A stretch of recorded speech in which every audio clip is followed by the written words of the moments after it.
Hello friends, welcome back to my channel. और आज की क्लास में हम जो हैं बुक करने जा रहे हैं, जो कि गोविंद पांडे सरस्वती पांडे की बुक है और यूजीसी नेट 2026 दिसंबर के लिए।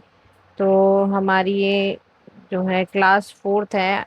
इससे पहले हमने 3 क्लास बना चुके हैं, आप वो भी देख सकते हैं। तो चलिए शुरू करते हैं। हमारा टॉपिक आज का रहेगा मध्यकालीन आर्य भाषा। इसमें जो है आपकी पहली पाली आ जाएगी, जिसे प्रथम प्राकृत कहते हैं। पाली का अर्थ क्या होता है? बुद्ध वचन। ठीक है, इति पाली। ठीक है, बुद्ध वचन होने से है। यह शब्द केवल मूल त्रिपिटक ग्रंथों में प्रयुक्त हुआ है। ठीक है, त्रिपिटक ग्रंथों में जो है पाली भाषा में ही रचना हुई है त्रिपिटक ग्रंथ की। त्रिपिटकों की तीन जो है संख्या है। कौन कौन सी? सुत्त पिटक, विनय पिटक और अधिगम पिटक। ये तो शायद आप सबको पता भी होगा। बौद्ध धर्म के प्रचार प्रसार के उद्देश्य से अशोक के पुत्र कुमार महेंद्र ने त्रिपिटक को जो है वो अपने साथ लंका ले गए थे। वहां लंका नरेश वट्टम ने 291 में इनका संरक्षण कर थेरवाद का त्रिपिटक यानी बुद्ध के उपदेशों का संग्रह किया था। और पाली भाषा जो है भारत की प्रथम देश की भाषा बनी। ठीक है, अब सुत्त पिटक देख लेते हैं। सुत्त पिटक साधारण बातचीत के ढंग पर किए गए बुद्ध के उपदेशों का एक पिटक है। ठीक है, इसके भी 5 निकाय हैं। कौन से? दीर्घ निकाय, मध्यम निकाय, संयुक्त निकाय, अंगुत्तर निकाय और खुदक निकाय। निकाय में 15 ग्रंथ है। खुदक पाठ, धम्म पाठ, उदान, इत्तु, सुत्त निपात, विमान, पत्थु, पेत, वथ्यु, थेर गाथा, जातक, निदेश, पट्टी, सधिम, दामग, अपदान, बुद्धवंश एवं चर्या पिटक। ठीक है, तो इसके बारे में इसमें इन्होंने बताया है। आगे देख लेते हैं विनय पटक में और क्या क्या आ जाएगा। विनय पटक में बुद्ध की उन शिक्षाओं का संकलन है जो उन्होंने समय समय पर संघ संचालन को विनियमित करने के लिए दी थी। ठीक है, विनय पिटक में निम्नलिखित में से जो है ये 3 आपको ग्रंथ बताए हैं: महावग, चुल्वग, परिचित्य, पराजिक और परिवार।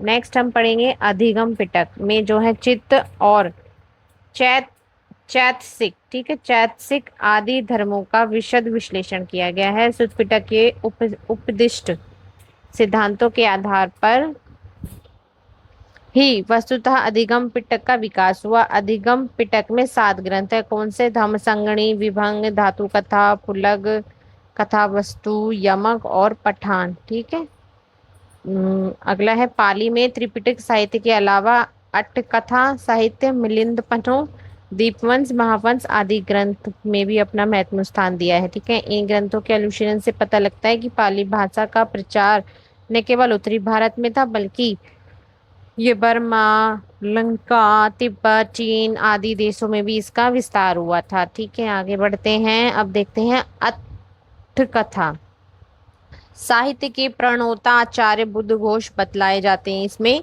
और इनका समय जो था वो 5वीं शताब्दी निश्चित किया गया।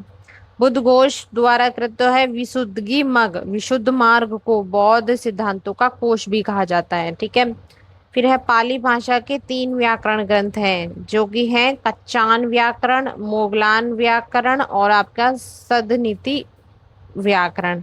ठीक है, नेक्स्ट आगे बढ़ते हैं। कच्चान व्याकरण 7वीं शती के रचयिता कौन थे? महाकच्चायन माने जाते हैं। कालक्रम में यह सर्व प्राचीन पाली व्याकरण है। ठीक है, कच्चान व्याकरण को कच्चान गंध या सुसंधि कप भी कहा जाता है। और कच्चायन व्याकरण में 4 कप: संधि कप, नाम कप, आख्यात कप और कम्बंधिनान कप और 23 परिच्छेद हैं, 675 सूत्र हैं। ठीक है, याद रखिएगा। अगला देख लेते हैं। मोगलान व्याकरण के रचयिता मोगलान है। इन्होंने ही इस पर वृत्ति और पंचिका लिखी थी। ठीक है, अगला हम आगे बढ़ते हैं। मोगलान श्रीलंका के अनुराधपुर के थूपाराम विहार में रहते थे। वे अपने समय के संगराज थे। फिर है मोगलान व्याकरण जो है पाली व्याकरण में पूर्णता और गंभीरता से सर्वश्रेष्ठ व्याकरण थे। इसका व्याकरण क्या था? 1817 सूत्र। अगला है सदनीति व्याकरण 1154 में। इसके रचयिता जो थे वो बर्मी भिक्षु अंगवंश थे। ये अंग पंडित तृतीय भी कहलाए थे। ठीक है, अगला है सदनीति व्याकरण के भी 3 भाग है, पदमाला, धातुमाला, सूतमाला। 27 अध्याय और 13 31 इस सूत्रों में निबंध है। विभिन्न विद्वानों द्वारा पाली शब्द की व्युत्पत्ति निम्नलिखित ढंग से भी बताई जाती है। चलिए आगे बढ़ लेते हैं हम। अब यहाँ एक टेबल दी गई है, ये विद्वान और उनकी व्युत्पत्ति। आचार्य विधुषवर, थोड़ा सा मिसप्रिंट है लेकिन फिर भी हम पढ़ने की कोशिश करेंगे। जैसे पंक्ति, पानी, पट्टी, पालीन, पत्ती, ठीक है। मैक्स वालंसर, पाली पाल पाटलिपुत्र होगा ये, ठीक है। भिक्षु जगदीश कश्यप, पर्याय पलियायन, ठीक है। भंडारकर बालन नागन, प्राकृत पाकट। इस तरीके से पाली भाषा बनी है। कौसाम्बी में पाल से पाली बनी। उदय उदय नारायण तिवारी ने पाणिनि, पा प्लस णी प्लस ली से बराबर क्या बना, पाली, ठीक है। इस तरीके से बताया है। फिर है पाली भाषा के प्रदेश को लेकर विद्वानों में भी मतभेद है, ठीक है। अब यहाँ देख लेते हैं कौन कौन से मतभेद है। श्रीलंका बौद्ध, ठीक है। मगध, वेस्टरगार्ड और स्टेनोकोनो उज्जैनी विंध्य प्रदेश। गिरसन और राहुल विद्वान मगध के। ओलेंडबर्ग कलिंग। रीज दैथिकरण कौशल। सुनीति कुमार चटर्जी मध्य प्रदेश की बोली। देवेंद्र शर्मा मथुरा के आसपास की भूभाग। उदय नारायण तिवारी मध्य प्रदेश की बोली, ठीक है। अगला देख लेते हैं। सर्वप्रथम सर्वसम्मति से विद्वानों ने पाली भाषा का प्रदेश मध्य प्रदेश की बोली मानी है। याद रखिएगा, पाली भाषा के वर्ण की संघटना और उसकी ध्वनियां। पाली के प्रसिद्ध व्याकरण कच्चायन, ठीक है, कच्चायन है। और पाली में 41 ध्वनियां होती हैं। मोगलायन के अनुसार पाली में 43 ध्वनियां हैं। कच्चायन के अनुसार पाली में 8 स्वर 33 व्यंजन है। मोगलायन के अनुसार 10 स्वर और 33 व्यंजन है। पाली में वर्णों को इस तरीके से बताया गया है, देखिए यहाँ दे रखे हैं। हस्वर में ए ई ओ आ जाएंगे। दीर्घ में आ ई उ ए ओ आ जाएगा। कै वर्ग आएगा, खे वर्ग, टे वर्ग, ठीक है। तो सारे ये टे वर्ग और बै वर्ग भी आएगा। पाली में पाली भाषा की और भी जो विशेषताएं बताई गई, जैसे अनुस्वार। इसमें पाली को जो है स्वतंत्र ध्वनि माना है, जिसे पाली में व्याकरण के निम्नलिखित नाम से भी अभिहित किया गया है, ठीक है।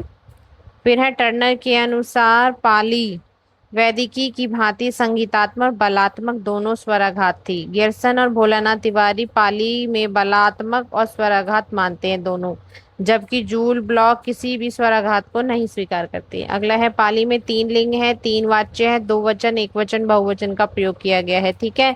उसमें द्विवचन नहीं होता। पाली में जो है आपका हलंत रहित 6 कारक हैं, 8 लकार हैं, 4 काल हैं, 4 भाव है और 8 यहाँ आपके गण हैं। प्रथम प्राकृत पाली के अंतर्गत जो है आपका अभिलेखी प्राकृत, शिलालेखी प्राकृत आते हैं। इसके अंदर लेख शिला पर अंकित होने के कारण इसकी संज्ञा शिलालेख प्राकृत है, ठीक है। प्राकृत द्वितीय जो है प्राकृत है। मध्यकालीन आर्य भाषा को प्राकृत भी कहा गया है। प्राकृत की व्युत्पत्ति जो है, ये इसमें भी 2 जो है मत हैं। कौन से? प्राकृत प्राचीनतम जनभाषा। इसमें क्या आ जाएगा कि प्राकृत प्राचीनतम प्रचलित जनभाषा है। नमी साधु ने इसका जो है निर्वचन करते हुए लिखा है कि प्राक पूर्वकृत ग्रांकृत, अर्थात प्राकृत शब्द से इसका निर्माण हुआ है, जिसका अर्थ पहले से बनी हुई है, जो भाषा मूल से चली आ रही है, उसका नाम प्राकृत है। नामी साधु ने काव्यालंकार की टीका में लिखा है कि प्राकृतिक सकल जगजुनताना व्याकरणादि मिरनाहत संस्कार सहजो वचन व्यापार प्राकृतिक प्रकृति तत्व महासेव व प्राकृतिक अर्थात सकल जगत के जंतुओं प्राणियों के व्याकरण आदि को संस्कारों से सहित रहित सवचन व्यापार को प्राकृत कहते हैं और उससे उत्पन्न अथवा वही प्राकृत है, ठीक है। फिर देख लेते हैं ग्राहक की उत्पत्ति से संस्कृत से हुई है। इस मत की पुष्टि करने वाले विद्वान थे प्रकृति संस्कृत तत्व भम तत्व अगंतवा प्राकृत अर्थात प्रकृति या मूल। प्राकृतिक या मूल क्या है? संस्कृत है। जो संस्कृत से आगत है वह प्राकृत है, ऐसा हेमचंद्र ने कहा है। प्राकृतिक संस्कृत तत्भव प्राकृत मुच्यते, अर्थात प्रकृति का मूल संस्कृत है, उससे उत्पन्न भाषा को प्राकृत कहते हैं, मार्कंडेय जी ने ऐसे बोला है। फिर है प्राकृतस्य सर्वमेव संस्कृत योनिः, अर्थात प्राकृत की जननी संस्कृत है, प्राकृत संजीवनी वासुदेव है। प्राकृते संस्कृतायस्तु विकृति प्राकृति ही मता था, संस्कृत की विकृति प्राकृत है। ठीक है, लक्ष्मीधर ऐसे बोल रहे हैं। प्राकृते संस्कृतार्थ आंगतम प्राकृतम, अर्थात प्रकृति संस्कृत से आगत प्राकृत है, सिंह देवमणि। ठीक है, आगे देख लेते हैं। प्राय सभी विद्वानों ने इस बात को स्वीकार किया है कि प्राकृत की उत्पत्ति जो है किससे हुई है, संस्कृत से। द्वितीय प्राकृत को साहित्यिक प्राकृत भी कहा है। प्राकृतिक भाषाओं के विषय में सर्वप्रथम भरत मुनि ने नाट्यशास्त्र में विचार किया। भरत मुनि ने अपने नाट्यशास्त्र में 7 मुख्य प्राकृत और 7 गौण विभाषा बताए थे, अभी यहाँ पे दिए गए हैं।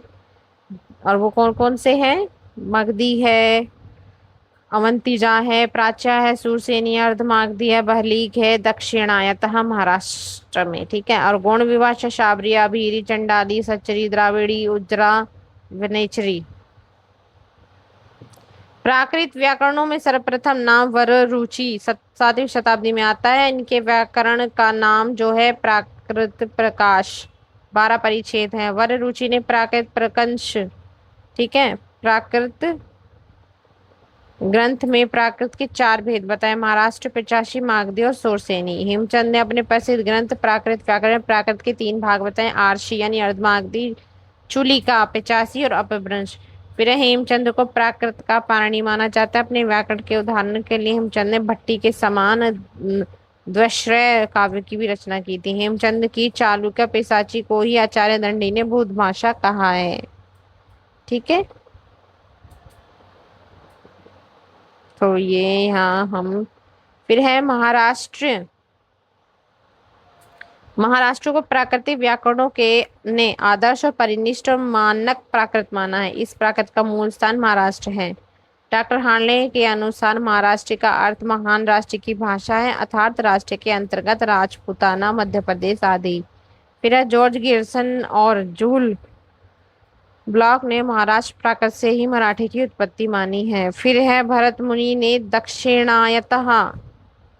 दक्षिणायत्या प्राकृत भाषा का भेद महाराष्ट्र के लिए किया है। अवंती वहग ने ये दोनों भाषाएं महाराष्ट्र भाषा के अंतर्गत आती हैं। डॉक्टर मनमोहन घोष ने, डॉक्टर सुकुमार सेन, अभिमत ने महाराष्ट्रीय प्राकृत शैवशैनी का ही विकसित रूप है। ठीक है, आचार्य दंडी ने अपने प्रसिद्ध काव्य दर्श में महाराष्ट्र को सर्वश्रेष्ठ प्राकृत भाषा बतलाया है।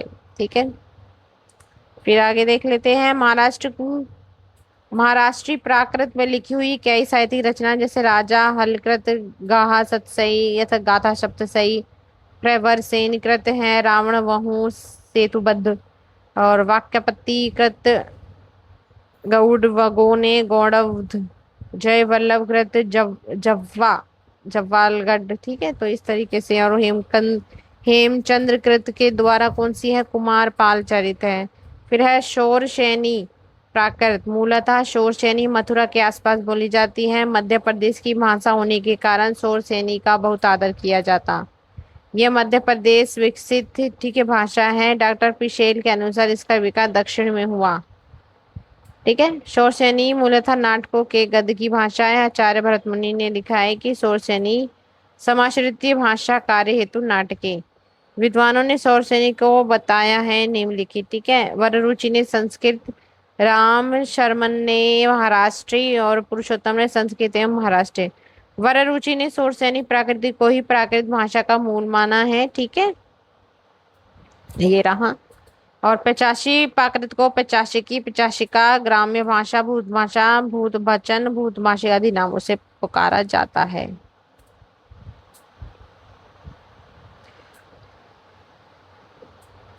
तो फ्रेंड्स, नेक्स्ट वीडियो में हम बाकी का कवर करेंगे क्योंकि ये बहुत लंबी वीडियो हो जाएगी। आज की वीडियो आपको कैसी लगी जरूर बताइएगा। मिलते हैं नेक्स्ट वीडियो में।